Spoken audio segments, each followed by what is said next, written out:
The last 24 hours on the sun, mostly quiet.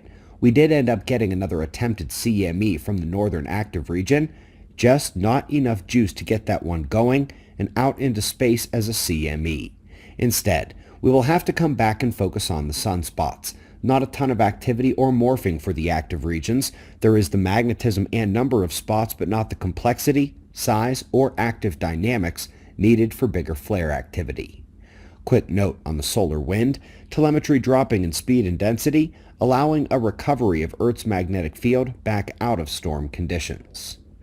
For the first article, we review solar basics. There is an 11-year sunspot cycle and flare activity cycle. We are approaching sunspot maximum now. There's a 5.9-month cycle riding within it, peaked for the X-class flare last year, the uptick in CMEs last month, and is expected again in August or September. Planetary resonance and sun-diving comets have demonstrated key forcing potential for flares, and of course, the shorter cycles have longer counterparts at the centennial and millennial scale.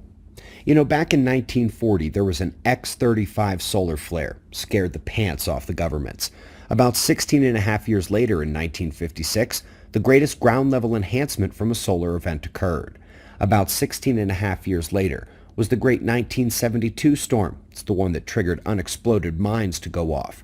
About 16 and a half years later in 1989, we got the Quebec blackout solar superstorm. About 16 and a half years later was another great ground-level enhancement from an unexpected solar storm in 2005. It's been about 16 and a half years since that. Excellent new study out of the Astrophysical Journal letter suggesting there is a magnetic field-driven activity cycle on the sun of approximately 16.8 years. When was the next one again? Never mind. We're moving on to yet another reason why the solar wind energy input into the ionosphere and atmosphere below went under the radar for decades. For the fifth time in the last 2 months, we see a major publication describing not only the asymmetry associated with north versus south ionospheric responses to space weather, but asymmetrical responses to the interplanetary magnetic field and solar wind magnetic reversals. That's a double in the solar forcing realm there. And last but not least, we have a real observation attempted to be explained with a fantasy model. There is a real breakdown of the Eurasian westerly jet, and that is a huge shift. But they attempted to recreate it in CMIP6 playtime climate models for children with PhDs and grant money, and their attempted explanation would be funny if they weren't serious.